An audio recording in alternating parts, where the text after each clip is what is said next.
Conferenza stampa stamani in cattedrale per presentare i lavori di restauro del busto reliquario di Santa Vittoria realizzato dall'Opificio delle Pietre Dure di Firenze, che ha permesso una collaborazione integrata tra il Ministero dei Beni Culturali, la Sovrintendenza di Agrigento, il Museo Diocesano, l'Archivio Capitolare, l'Archivio Storico Diocesano e la Biblioteca Diocesana del Seminario. Il restauro conservativo, oltre ad essere stato un evento importante per la Chiesa agrigentina, perché ridà splendore a un'opera d'arte del Cinquecento di rara bellezza, permette attraverso lo studio delle fonti di ricostruire, documentare e recuperare la storia e il culto di Santa Vittoria in Agrigento, riconosciuta come patrona principale minore della Chiesa agrigentina dopo San Gerlando. È un fatto che riguarda la città e non riguarda solo la Chiesa.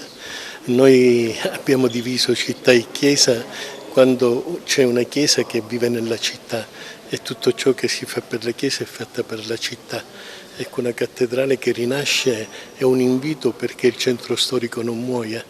Vedere queste piccole opere d'arte e ricordarci che Agrigento è stata definita la città più bella e quindi a noi la responsabilità di portarla avanti. In una città dove tutti ci lamentiamo che le cose non vanno, abbiamo momenti in cui si scopre il bello e si dice che anche queste cose ad Agrigento ci possono essere. E il fatto che tanti turisti vengono,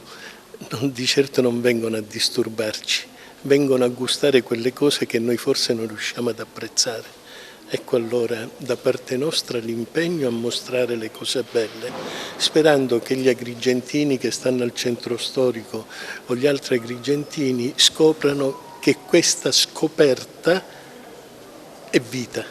ed è futuro. L'iniziativa è stata promossa dall'Arcidiocesi di Agrigento con la collaborazione della Soprintendenza e soprattutto dell'Opificio delle Pietre Dure di Firenze, che ha curato il restauro del busto reliquiario cinquecentesco di Santa Vittoria. Si tratta di un'iniziativa a mio avviso esemplare dal punto di vista dell'iter con cui è stata concepita, perché è un'iniziativa che parte dalla tutela e dalla riscoperta di un bene culturale che è un busto reliquiario che si trovava in cattive condizioni. Infatti i visitatori hanno la possibilità di poter vedere anche attraverso l'apparato multimediale come era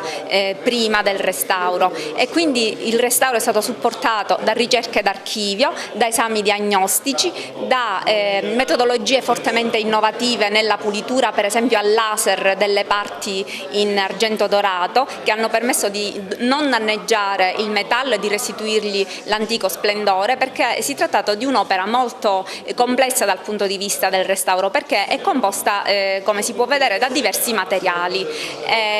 Inoltre la mostra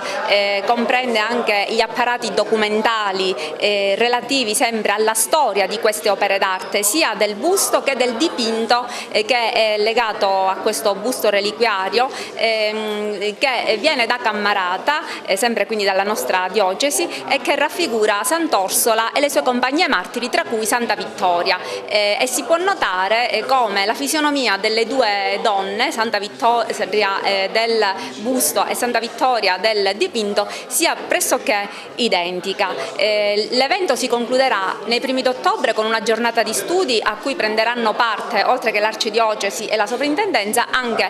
il sovrintendente dell'Opificio delle Pietre Dure con i restauratori, che permetteranno alla gente e al pubblico intervenuto di capire meglio quali sono state le fasi che hanno portato a termine tutta l'iniziativa.